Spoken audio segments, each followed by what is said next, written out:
আসসালামু আলাইকুম, welcome to Sharmili kitchen. আমার আজকের রেসিপি ইলিশ মাছের মাথা দিয়ে কচু। আমি এখানে বড় কচুর নিচের অংশটা ব্যবহার করেছি, ছোট ছোট করে কেটে ভাপিয়ে নিয়েছি। এভাবে রান্না করলে একদিকে যেমন গলা ধরে না এবং রান্নাটাও খুব তাড়াতাড়ি হয়ে যায়। ভিডিওটি ভালো লাগলে প্লিজ বন্ধুরা ছোট্ট একটি লাইক দিয়ে ভিডিওটি কন্টিনিউ করবেন। রান্নাটি করার জন্য আমাদের প্রয়োজন হবে ইলিশ মাছের মাথা। আমি এখানে একটি ইলিশ মাছের মাথা নিয়েছি, আরো নিয়েছি কচু। বড় কচুর নিচের অংশটি আমি কুচি কুচি করে কেটে ভাপিয়ে নিয়েছি। চলে যাচ্ছি মেন রান্নাতে। পাত্রে তেল গরম করে পেঁয়াজ ভেজে নিয়েছি, দিয়ে দিচ্ছি 1 চিমটি কালো জিরা,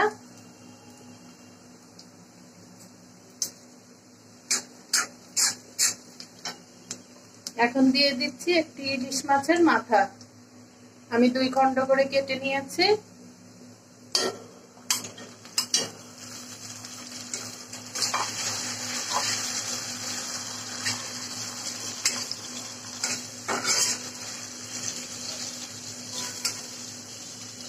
এই পর্যায়ে দিয়ে দিচ্ছি হলুদের গুঁড়া, মরিচের গুঁড়া, লবণ।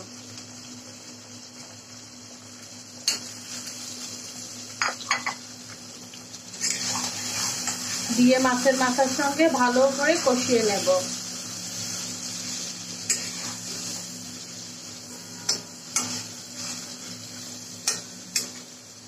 এখানে আমি কচু ভাপ দিয়ে নিয়েছি। বড় কচুগুলোর যে নিচের অংশ থাকে সেগুলো আমি ভাপ দিয়ে কেটে নিয়েছি।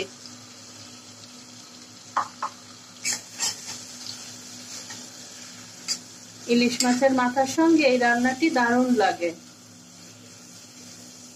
আর বিশেষ করে কালো জিরা ফোড়ন দিলে তো কথাই নেই। গরম ভাতে দারুণ জমে এই রেসিপিটি।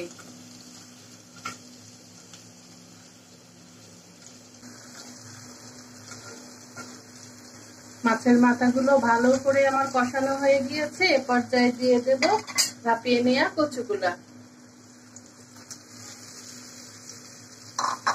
দিয়ে এখন মাছের মাথার সঙ্গে ভালো করে রান্না করব।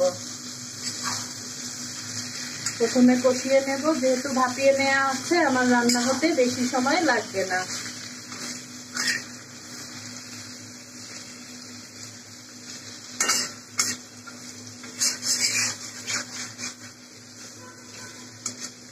এরকম মজার মজার সহজ রেসিপি পেতে চাইলে চ্যানেলটিকে সাবস্ক্রাইব করে রাখতে পারেন বন্ধুরা।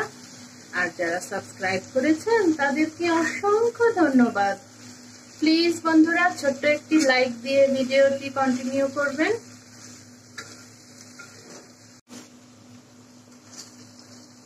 কচুগুলা মাথার সঙ্গে ভালো করে কষিয়ে নেওয়া হয়ে গিয়েছে। এ পর্যায়ে সামান্য একটু পানি দিয়ে দিচ্ছি কচুটা ভালোভাবে মাথার সঙ্গে রান্না হওয়ার জন্য।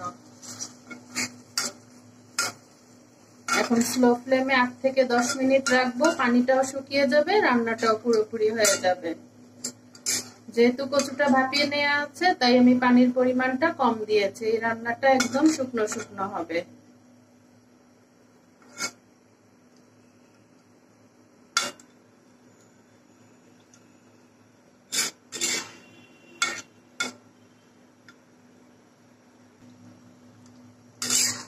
পানি দিয়ে এখন ঢেকে 8 থেকে 10 মিনিট দমে রাখবো। তাহলেই আমার মাছের মাথার সঙ্গে কচুটা পুরোপুরি ভাবে রান্না হয়ে যাবে।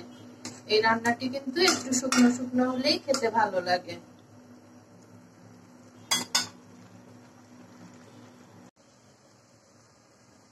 ফিরে আসলাম 10 মিনিট পর।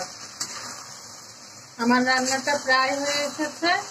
আমি যে পানি দিয়েছিলাম সিদ্ধ হওয়ার জন্য, অর্থাৎ রান্নাটা পুরোপুরি হওয়ার জন্য, পানিটা শুকিয়ে এসেছে, রান্নাটাও পুরোপুরি হয়ে এসেছে।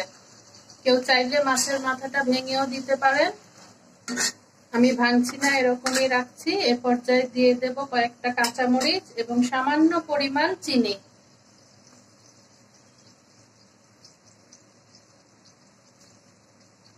এতে করে স্বাদটা দ্বিগুণ বেড়ে যাবে। লবণটা আমরা অবশ্যই চেক করে নেব। এই রান্নাটি কিন্তু একটু ঝাল ঝাল হলে অর্থাৎ স্পাইসি হলে খেতে ভালো লাগে।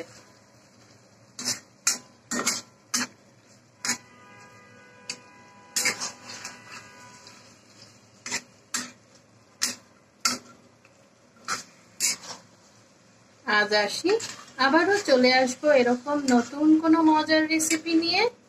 আপনারা সবাই ভালো থাকুন, সুস্থ থাকুন, আমার জন্য দোয়া করবেন। আল্লাহ হাফেজ, আসসালামু আলাইকুম।